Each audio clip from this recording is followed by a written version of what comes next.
You do a lot of video gaming too. Yeah. What's your go-to games? Right now, I play the weirdest shit. Like I play Call of Duty, obviously. I play sports games and stuff, but right now I'm playing Schedule 1. What is that? A little bit. And playing Balatro. Like, Balatro's a card game that's really popular. Schedule 1. You're playing a fucking card game? Drug dealing game. Like you literally could sell anything you want. Is it on PlayStation? No, it's on Steam. Like, you know, or like on the Oh PC. yeah, the app. Yeah. It's the biggest game on there right now, I think. Like most highest rated. Is it like some Grand Theft Auto shit? Bro, no. It's like shitty graphics, but good concept. So you're like a drug dealer. Yeah, you can sell weed, you can sell dope. You gotta have your workers to work and have plants and set up lights and all that, and like have Oh, so you can set up like a grow? A packaging station. It's like mad intricate, you know what I mean? What the fuck? Yeah. And you're doing streaming and all that too? Nah, I did the other day. I played Call of Duty with Biffle on streamed. Do you feel like, how do you feel about the whole, I feel like the streaming shit's kind of cool. Like for the most part, it feels like, you know, I think Kai's like super cool. Like DDG's doing his thing. Some of these guys are a little corny to be honest, but how do you feel about like, cause like it feels like that's kind of the new media, like the streaming guys. I mean, I think things just evolve, you know? Yeah. And it's either you get with the times or you just get left in the dust. And it's like, what they're doing is cool. I just don't know about it for me and my brand. You know what I mean? Right. But what they're doing is cool, and it does well. And I think a lot of them have cool personalities. Like yeah, I went on DDG's stream and I was hella nervous because I was like, whatever I say, oh, that's it. It's like not coming down. That's it. You gotta have PR training for real. For sure. And they'll clip the fuck out of you. Dude, they clipped everything. Like him and I just started having a conversation about like my pizza restaurant and shit, and then like it turned into some other shit, and then I had to stop and be like, oh shit, like there's like cameras on the walls, and because we're like standing farming now. They call it aura farming, clip farming. Dude, the clip farming is crazy. Yeah, clip farm this over. Yeah, no, it's wild. It's almost like that's the whole point of streaming is like, how are we gonna just fucking?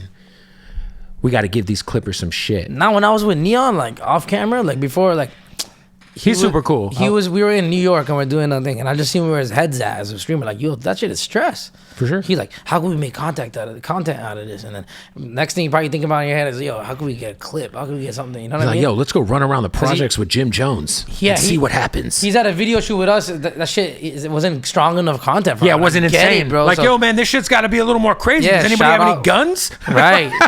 Shout out to the streamers, man. I get it now. No, but it's crazy. It's like not sustainable. I feel like long term. Yeah. Because it's like if you're Neon and you're like 35 at one point, you're like, damn, am I still trying to like run around and chase like moments? Yeah.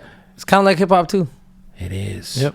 It is. It's like the SoundCloud era, but for content makers right now. Man, and that audience is very like chew you up and spit you out quick. How do you think you were? Because I feel like you were kind of like you were coming into the game during the SoundCloud era and what I like to call the dark ages of hip hop in terms of like some of the stuff that was getting signed and shit. You know, we think about some artists that pop in our heads when I say that. But like you were able to kind of like withstand that era. That era of music was really, there was some bad shit that was popping. And a lot of people were doing shit for like Instagram likes and clout and getting signed off of that shit. And you didn't really have a big public profile. You weren't doing like in-person interviews. You didn't have that antic shit going on. Like, did you ever like feel any pressure when you first got into the game to like, I guess, play in the circus with these other fucks? Sometimes I thought maybe it might help me, you know, move the needle. Right. If I did shit like that. But no, I'm never going to compromise who I am and do some sucker shit. I'd rather be fucking number fucking 20 in the world, number 40 in the world, top 100 in the world, and remain like myself and true to myself and my morals, like, you know what I mean? Because that's still great. Like, people expect everybody just to be number one. Like, I'm cool being top 100, 100%, top 1,000. Who cares? Like, you get money, right? Like, you're doing shows, people showing up to the shows, buying tickets, we having stuff. I'm happy. I think that's important too. Is like, I always tell artists that, man, don't pocket watch. There's so many artists who will pocket watch, and not even necessarily money, but just they'll look at what other artists are doing or other artists' recognition, and then they get all self-conscious about what they're doing. And it's like, nah, just do you. Right. And your fans will appreciate that more than you trying to fucking do it. Also, like, even like money-wise, shit like that. Like me, even like I'm a producer, so I'm producing a lot of my own shit, so I'm getting a different kind of slice of the pie. You know what I'm saying? Facts. On the good songs that I did. So, are you able to, like, when you have like a budget for an album? I know some artists will have like a budget for producers. Do you like are you taking are you paying yourself out of your budget? No. For production? No. And I pay all my producers well. Everybody I work with, I pay them really well because I have respect for producers because I'm one of them. I know how it goes. And that's a thing that happens a lot of times with I know artists, exactly with how that shit loops. You know what I mean? And then sometimes you'll see somebody will have a loop on a beat, and then they get a little crazy and start talking shit online. It's like, bro, it's the loop. The worst one is when you use a loop from one guy, and then when it comes to clearing it, you find out there's 4 other guys that was playing fucking guitar and the cowbell on it. Like, Which is what I mean? crazy. Shit'll piss you off. 4 guys did one loop. That's why I be talking to everybody. Like, make sure. Are you sure you did this by yourself? I'd be like, before I even want to record it now, I'd be like making sure. Yeah, and like now even with Splice, I feel like Splice has changed shit so much because like if you're just like scrolling through Splice, you could just find like, but then the shit that's on Splice, it's like, I think when you do shit on Splice, right, isn't it royalty free if you use it? Yeah. No, it is. Yeah. I'm pretty sure it is. You ever go on Splice? I tried it once. Yeah.